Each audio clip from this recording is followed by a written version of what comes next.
everybody, and welcome back to Time of the Whovians United. Today we are reviewing episode 10 of series 12, The Timeless Children. As always, you are joined by me, Corey, George and Farren, and as usual, we are joined by a special guest.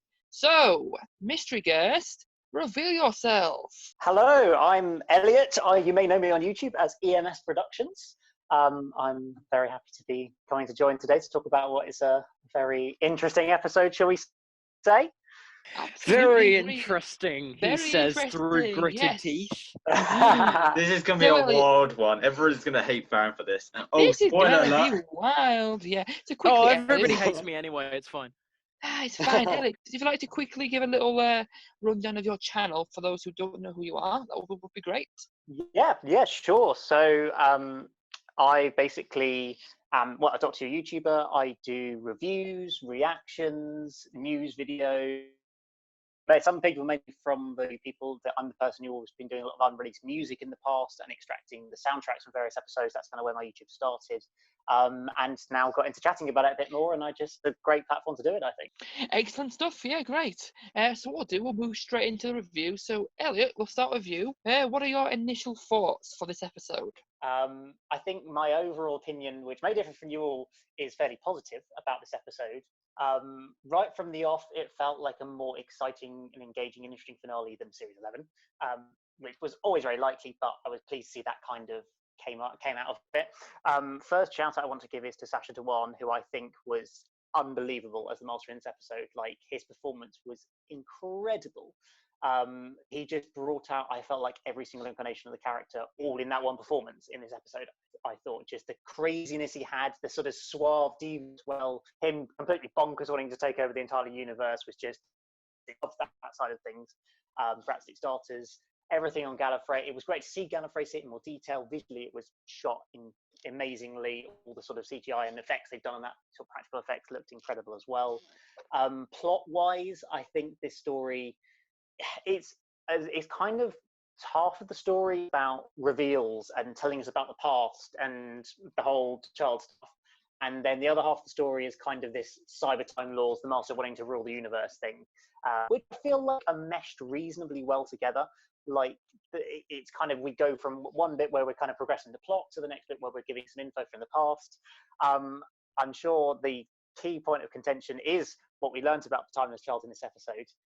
And yes, it's clearly going to be controversial. I'm sure there's other people on this video or this recording who are not going to like the outcome that we've got for that. I think personally yeah, exactly. Yeah. So yeah, that's very fair enough and very, very fair points there. So George, do you think this week you can actually do your initial thoughts with some actual good wording and a good actual, structure to your discussion? Come on, George. Don't be high. I mean, we definitely. I'm already at a bad start.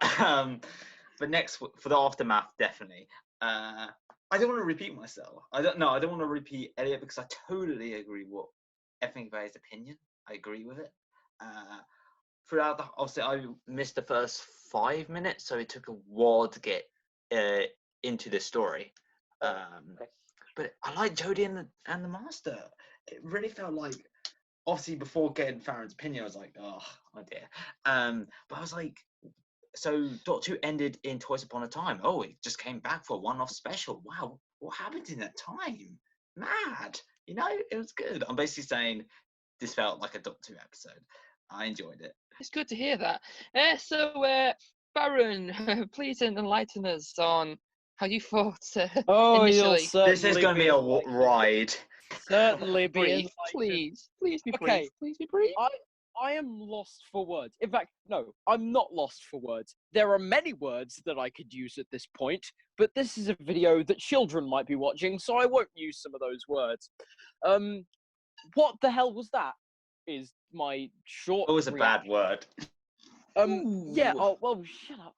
But listen. What? Okay.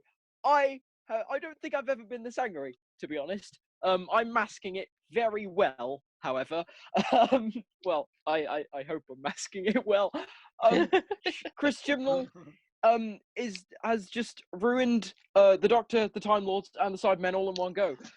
Okay, so the Doctor, first of all, I love how okay, I kind of get, yeah, we don't know where the Timeless Child came from, blah blah blah, but still, I don't like how the Doctor is now like, oh, the be all and end all of Time Lords. She is the most important figure in the history of the universe. I'm like, no, the Doctor shouldn't be that.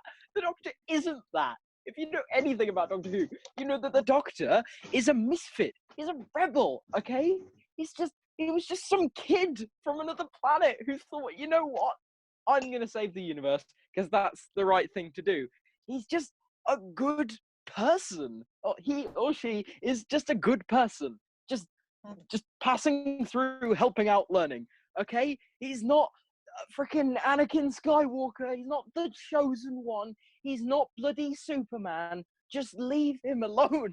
Like, I love how I said he's not Superman, but Superman is also just a normal guy. I love comics. Anyway, just why? Just why is my big question. The Time Lords. What we didn't need to know. About. Oh yeah, they restricted it to 12 lives. They did all of this and da da da da da. And then the Master just went and killed us all. Oh well. And you know what? I don't blame the Master, because as soon as I found out what happened, I wanted to commit mass genocide. No, I'm joking. Obviously. But yeah, I just don't want people to take that out of context. But yeah, also the Cybermen, what the hell were they thinking with the little Time Lord collar things on the Cybermen? What was that? What the hell was that? It was so stupid. And I love how the lone Cyberman just wasn't important, just didn't mean anything. Jack was like, don't give the lone Cyberman what it wants. Why? Oh, it might do some stuff and then the Master will shrink him, but don't give it what it wants.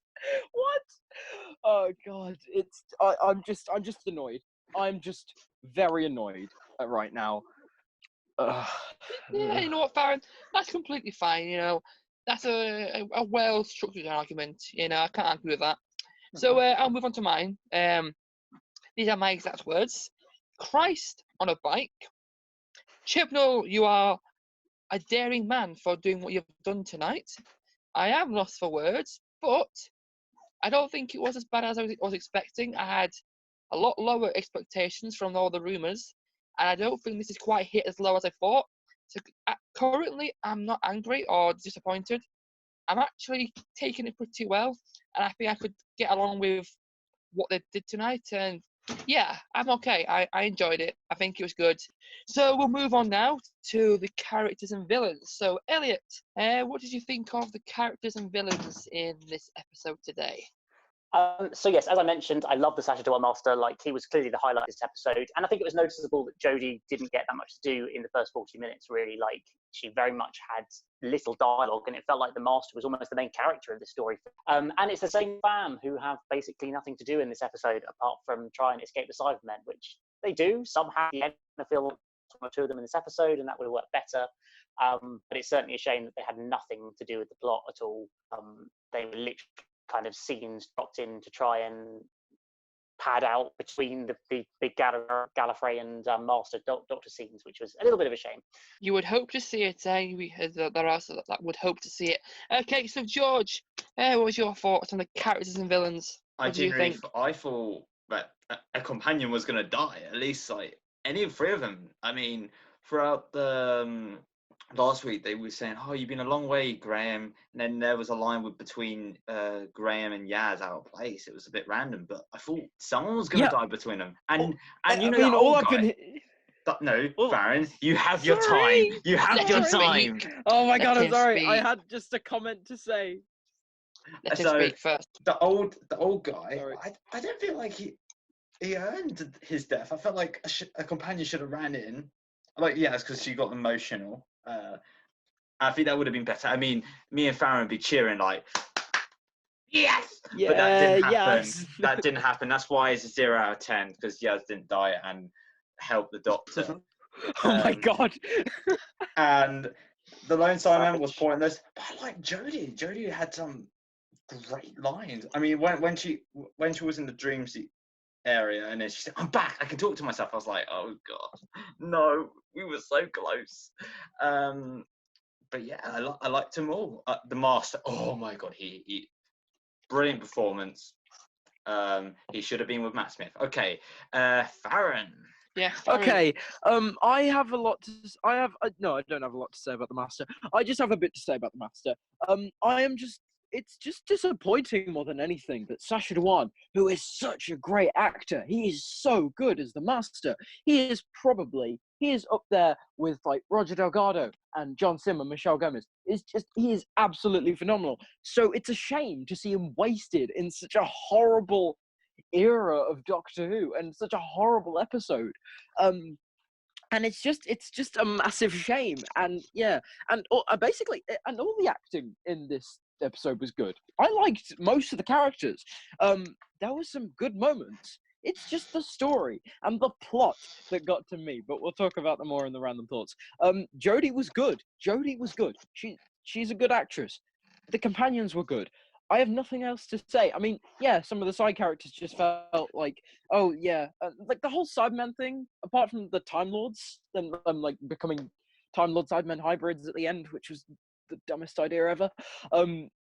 Apart from that, they just felt useless and they just felt out of place. Especially the lone Cyberman, who's been like built up to be this massive threat for the past 2 weeks, and then suddenly the Master waltzes in and says, "No, but first Gallifrey," and then he just shrinks him. And I was like, well, that was a waste of a villain. He was actually a good villain. Why did you waste him like that? Also, we saw the return of the Ruth Doctor, which was, not surprising at all. There was no Captain Jack, though, which disappointed me. Very much disappointed me. Then why was he in Fugitive of the Junoon? No reason. Fan service. Hey. But yeah, it was just. I'm just baffled. I can't even talk. Get yourself together. I'll lead on. I can't disagree with anything you guys have said so far. I couldn't really fault anything. So just to wrap up, really. Doctor, wow.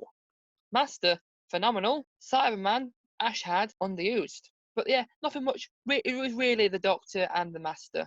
So yeah, okay, we'll move on to the random section. So Elliott, anything else you'd like to mention you've not done so already? I personally loved the canonization of the Morbius Doctors. I thought the music was played a significant part, but not overplayed it like some of the Murray Gold stuff did in the past. Yeah, very, very fair. George, anything else you'd like to add? The only thing I want to say is that did they sort of reference Rassilon's speech at the end of Time Part 1 for victory? Yes, end of the universe. Do that. Yes, they did. They just changed universe to time. Yeah. But he didn't spit. So it's not good. I want to see that saliva. You do just see Timothy Dalton. Even since I was like 5 years old, you do just see Timothy Dalton go. God, Indeed. For victory is like, mate, I asked for the news, not the weather. Okay, Farren, all right. So anything else you'd like to add? Any more? I just want to talk about the bit in the Matrix with the Ruth Doctor, and then she just does the brain thing, and then the theme plays. That was a good moment. That would have been a good moment in any other episode. And then I was sat there, and I was like, good, they're using the theme. I like that little moment in The Woman Who Fell to Earth where they used the theme. I'm glad they're utilizing the theme music. It felt like classic Doctor Who, but like more epic. But the thing is, in any other episode, without context, that scene is a good scene.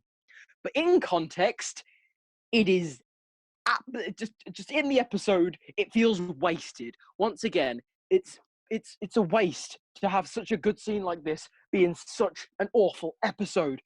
And I just hate it, because and I was sat there and I was like, Chibnall, mate, you can't just mask a bad story with Peter Capaldi's face. I'm not gonna fall for it that easily. But yeah, as soon as I saw Peter Capaldi, I was like, yes, the episode is 1,000 times better. But then I thought, no, it's still shit. But yeah, it's just. I'm just very annoyed. I don't really have any more to say. I don't have any more to say. It's okay. I think I've said all I need to say. Cool, that's fine. My random thought, I think it's just a brief mention on the Timeless Child arc. To be honest, yeah, they've changed things. We now kind of know where the Timeless came from and how they evolved. That's cool. Obviously, they've now put a new bit of history of the Doctor in front of a already existing history, which is, it doesn't really change anything because the Doctors did start off from being a child and evolved to the person she is now. They've just added a bit of mystery in front of it. We know it exists. We don't know quite the whole story behind it. So I'm not too disappointed around that. I can accept that. It's different. It's not. I don't think it's as bad as a rewrite as I was expecting, to be honest. At least it wasn't a full cycle of female Doctors. Just saying. That's what I was expecting to happen. This wasn't that, so that's why I'm not as angry as most people are at the moment. But yeah, so it is now time for our favourite part of the review. So it is time for me to say, it is time for the cringe of the week. Oh yeah. We did it. Guys, it's the final cringe of the week of this series. Oh man. No. It's the last one. Anyway, so starting off with you, Elliot, what was your cringe of the week? I would say probably the Cyber Lords headpieces that were just, we didn't need them. Like, why? Yeah. It was just a bit, I thought it was a bit silly, personally. Fair enough. Yeah, that's completely understandable. George, anything different at all? I don't have a cringe of the week. I do have one. I wouldn't say it's cringe. If we all had to decide one, I would go with Elliott's because I think but the one I would say that's not that cringe, but I would say is when Graham's like, "How do you put this Cyberman helmet off? Can I have a hand?" Okay. Yeah. Yeah. Get out of his cyber suit. Yeah. Farren, what was your cringe of the week? The Cyber Time Lords, easily. They were just weird and unnecessary and stupid. It was. I laughed. I was like, "What the hell's going on here?" Oh yeah. Okay. Yes. Cool. Yeah. Okay. For me, I'll admit this is probably the moment in the episode where I thought, "God, Chibnall, you've got me." All right. You know what? You've got me, Chibnall. And it's the moment where the Cyberlords walked in and thought, Chibnall, please. What have you done? I can see where this is going. Thanks a lot, Chip. I get what you're doing here, but I know how people are going to react to this. So I've got to agree, Cyberlords. Cyberlords has got to be my We know our cringe of the week. So cringe of the week is the Cyberlords. So to quickly wrap up the previous one. So episode 1 was the snap joke. Episode 2 was Graham's laser shoes. Episode 3 was Farren. Episode 4 was Yaz tipping over the bread basket. Episode 5 was the Jadoon platoon upon the whatever lagoon. Praxis didn't have one. Can you hear me? Was Doctor in General? Yes, it was. Yes, it was. Episode 8 was the Lone Cyberman when he got teleported back and he did that scream, shout thing. Last week's was the cyber ship. Yeah. So what on earth could be on a cyber ship, on a cyber carrier apart from Cybermen? I do not know. Yeah, that line. And then this week, so surprisingly, is the Cyber Lords. Okay, so what we'll do now, we'll move on to the most important part of the review. So, Elliot, fail or no fail? That is the question. It's a no fail from me. Good. Okay, George, fail or no fail? It's a no fail, but our aftermath, we have to wait and see. All right, Farren, fail or no fail? You know the answer. It's a fail. Definite fail. One of the worst episodes of Doctor Who I've ever seen, if not the worst. Okay, so for me, no, it's not a fail. No, I don't think I could give it a fail because I didn't hate it. And you're just a positive person.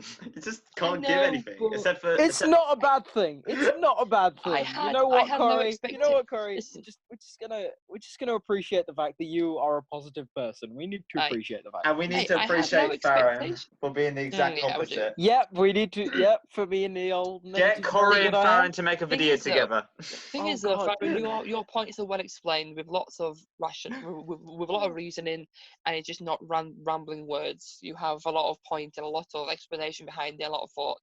So there you go, guys. That was our review of The Timeless Children. We thought it didn't fail. Before we end this review, can we all please say a massive thank yous to Elliott for being such a great guest today. Thank you very much, mate. Thank you, mate. Thanks for having me. So, guys, if you've not seen his channel already, go and please check him out. Go and subscribe. Such amazing, great videos. I love the whole music extracts and stuff like that, and everything else you do, to be honest. So, if you're new to his channel and you like what he does, I would definitely recommend go and subscribe to his channel. If you like this review, give it a nice big like. If you like the review, just give it a like. Give us your thoughts. Comment down in the comment section below. What did you think of the episode? Did you agree, disagree? Did it fail? Did it not fail? Have a great discussion among yourselves and try to get along, because I do agree this episode's probably divided the fandom literally in two. I do believe after this episode, I think there will be a Series 12 therapy. Let's make it happen, Farren.